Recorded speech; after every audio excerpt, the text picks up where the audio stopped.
Welcome back to AM Northwest. We're so glad you're watching today. If you want to win friends and influence people, you need to be confident. And our next guest is here to help. Please welcome back the author of Human Lie Detection and Body Language 101, Vanessa Van Edwards. Good to see you. Hi, thanks for having me. I'm trying to use the best body language to welcome you to the show. Nice and confident. We talk about, when people are, let's say, job interviews, for example. You mentioned people often practice what they're going to say, but they don't think about how they're going to appear, not just in their clothing, but their body language. Yeah, I think that's the biggest misconception about confidence is most people think they're going to a date, they're going on a job interview, and think about what they're going to say, but they rarely think about how they want to say it. But studies have shown that at a minimum, 60% of our communication is nonverbal. Right. So if you're going into a job interview or a date and you're only thinking about the words, you're only using, it's like 40% of your ability to show confidence. So let's talk about a job interview and what should you go in and how should your body be? Okay, so first you want to think about, of course, what you want, how you want to answer the questions, but then you want to think about what your body should say. So researchers at Harvard Business School found that claiming territory is the most confident body language you can have. So let me explain this. So the more volume that your body takes up, the more confident you look to others, and also the more confident you feel. So what they did... How do you take up space? So you roll your shoulders back.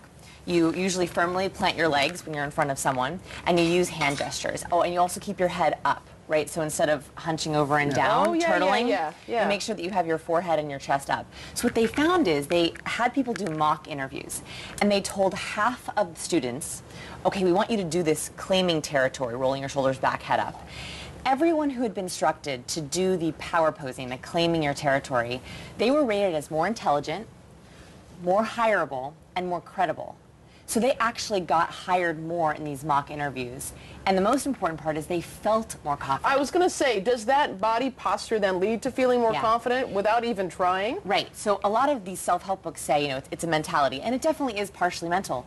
But there is definitely something to the physical side of confidence that if you put yourself in confident body language, even if you don't feel it quite yet, you're nervous about a date or an interview, that confident body language actually translates into feeling more confident. So you mentioned dates. Yes. Same thing. I would think if you're on a date, let's say first date, and you're sitting there and you're taking up space and you're looking confident, you might come off as creepy.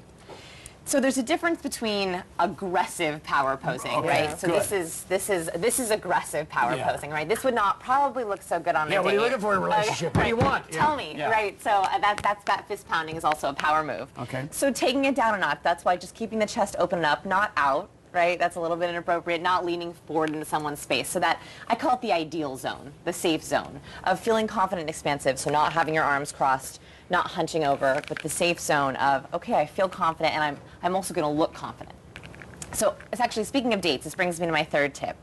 So it has been, research looked at people on dates, and they found that men rate women as untrustworthy if they use something called the question inflection. So I know we've all heard this, especially if we saw the movie Clueless. It's when women go up at the end of their sentence. So it's a pet peeve. I know it's a pet peeve. So it's very important, whether you're on a date or job interviews, to make sure that you use the authoritative voice tone. So practice answering questions and going down at the end. Give us an example of the first, of the going up. Sure. So I was doing a phone interview the other day where we're bringing on research interns at our company, and I was doing a phone interview, and she said, hello, this is Vanessa? Yeah.